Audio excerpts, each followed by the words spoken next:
Hello fun and learning student of class ninth. In the previous video, we have discussed the rural Indian background and the village scenario, typical Indian village scenario in the form of hypothetical village Palampur.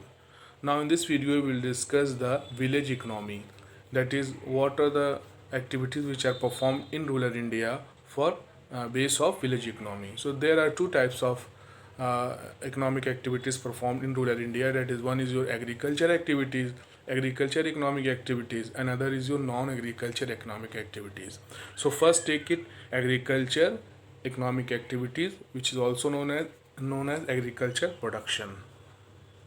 Now first we take what is production. Before going to the agriculture production, we need to understand first what is production. So production is the creation of value in a commodity. That is, if you create a value in a particular commodity, this is known as production. For example, manufacturing of car from steel is a production. Production of crop from seeds is also a production activity. So anything creation of value in a commodity is known as production. Now next important thing is why we need production, that is need for production. So production activities are undertaken to produce goods and services for the satisfaction of the people's need. If you don't produce, people's need will not satisfy.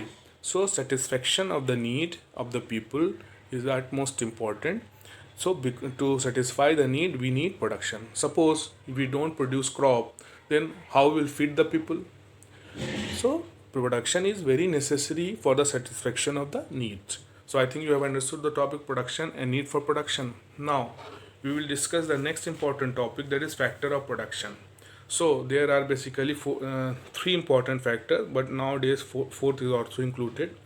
Now this is your land, labor, capital or enterprise. These are the four factors of production. We will discuss what is land, what is labor, what is capital and what is enterprise.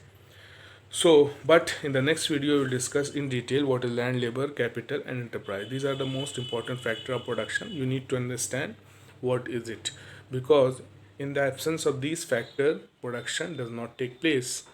So, we will discuss in the next video.